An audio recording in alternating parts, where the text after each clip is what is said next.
Keep up, Bailey. I don't want to leave you behind. You need to slow down. There are coins over here. But the timer. Just chill out, Kimberly. The game designers give us plenty of time to explore and find all the secrets. Game designers? What are you talking about? The designers of the game we're playing? Okay, I know we're playing a video game, but what do you mean about the game designers giving us time?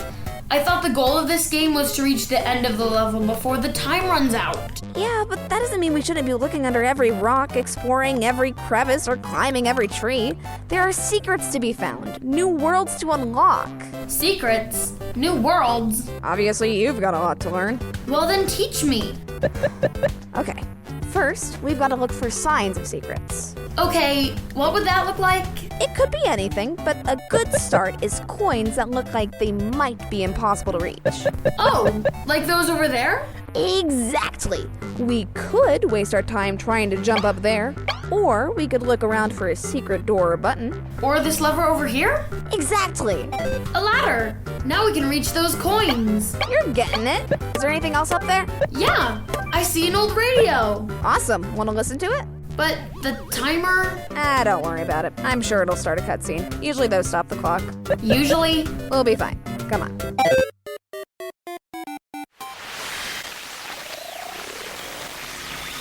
Hey, Bailey, Kimberly, what are you up to this morning? Hi, Mr. Jacobs. Bailey's teaching me all about the ins and outs of this video game. Video games, huh? Mr. Jacobs, can you believe that this girl had never even heard of Super Jones World? Oh, it's shocking. No, right? Who hasn't heard of the famous Lithuanian electrician and his struggle to save the Pear Princess, ruler of Fungus Land? Well, I have now. Are we gonna keep playing? I want to be able to put my name on the top 10. Oh, my dear, sweet Kimberly, you've still got a lot to learn. Hi, guys. Oh, Ashley, how are you today? I'm good. What's going on? Not too much. Kimberly and Bailey are trying to beat a high score on a video game. Wow, ambitious. I think we can do it.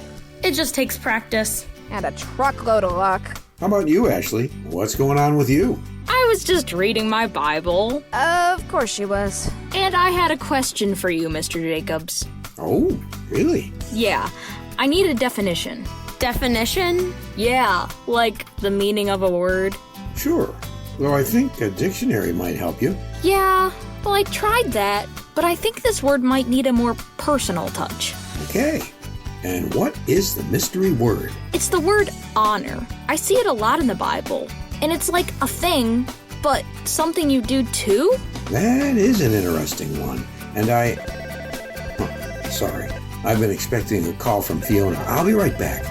Such convenient timing. Yeah, what a cliffhanger.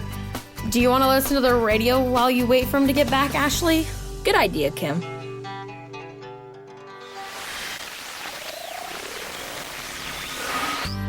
All right. I'm back. I'm sorry about that. Where were we? You were about to tell Ashley what the word honor meant. Right. Thanks, Bailey. I can tell her if you want, Mr. Jacobs. You can? Sure, it's simple. An on-er is the opposite of an off-er. Thanks, Kim. All my problems are solved. You've been waiting to say that for the past half hour, haven't you? More like 15 minutes. Well, as witty as Kim's answer is, if you don't mind, I'll give my answer now. Yes, please. Honor has a few meanings. Like you said before, honor is both a thing and an activity. I think a good word that we use more often is respect. To honor someone is to show them respect, or to announce that they deserve respect for something. Huh, that kind of makes sense. So, when the Bible tells us to honor our parents or the people in charge, it means to respect them and tell others why we need to respect them? That's pretty much it. And the word for this respect is... Honor? Exactly. Okay, well, this is pretty basic stuff, Mr. Jacobs. I have a question about honor that maybe isn't in the Bible. All right, Bailey, what's that? Okay, so I watch a sci-fi TV show with my dad. You know, lasers and computers. I'm with you so far. In that show, there's a space alien race that is totally about honor. You know, like, you have no honor, or I must fight to keep my honor. Somehow I think that they mean something a little bit different from what you're talking about. I see. It is a little different, I suppose. That kind of honor is what we would call having a good reputation, being known for being fair and brave, or as the Bible says, doing what is honorable. Honorable, huh? And where does the Bible say that? Oh, there are a lot of places, but Proverbs 21:21 and Philippians 4:8 are two that tell us that we need to do honorable things and think honorable thoughts. Do you have a script about honor, Mr. Jacobs? I can remember a pretty old one. I'll go see if I can find it. And we can listen to another program while we wait.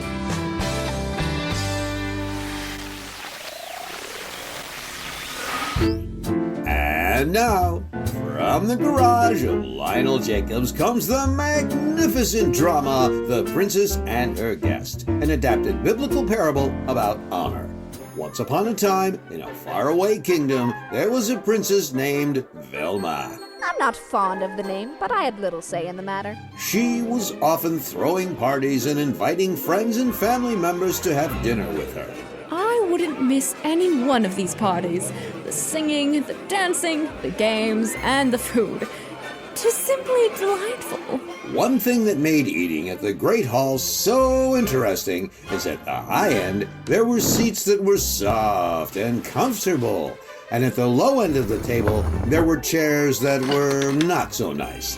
And the very end, there was the flimsiest, most uncomfortable chair you can imagine. It's kind of a joke now that whoever's last at the table has to sit in that chair. It's jolly good fun. At the time of our story, a friend of Princess Velma decided to come over for a visit. My friend, it's been ever so long. Olga, it has. When was the last time we went boar hunting? Too long ago to remember. These two friends had a great time during the day, and when it came to dinner, they both arrived early to get good seats. Velma sat at her place at the head of the table, and Helga sat next to her.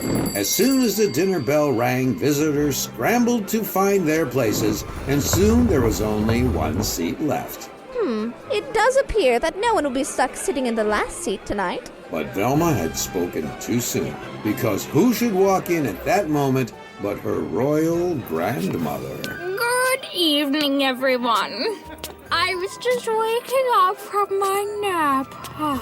Quietly, everyone looked at each other and started whispering. The Queen Mother is going to have to sit in the lowest seat. How disgraceful. My dearest friend, I mustn't disrespect my grandmother. Would you mind giving her your seat? Me? But Of course, Your Majesty. Thank you, my good lady. Oh, fried pickles! My favorite. And so, Helga made her way to the only seat left, the lowest seat, the flimsiest, most They uncomfortable. get it. Oof. How humiliating. The next morning, Helga was approached by the Queen Mother. Yes, you're the kind girl who gave me her seat for dinner. Yes, Your Majesty. I know you must still be embarrassed about last night, but I intend to make up for all that by giving you some secret advice. Secret? Okay. When the bell tolled for lunch that day, Helga was one of the first to the table. But instead of sitting at the high end of the table, she went to the lowest seat right away. What are you doing down there, Helga? Don't sit in that rickety old thing. Sit up here with me and my grandmother. And so, Helga was moved to the head of the table and treated like one of the royal family. A toast to the Queen Mother. To Grandma. Oh my! What an honor! The moral is, we need to treat other people better than we treat ourselves. If we try to put ourselves higher than them, the Bible says God will make sure that we are made lower. But if we make ourselves lower, He will raise us up.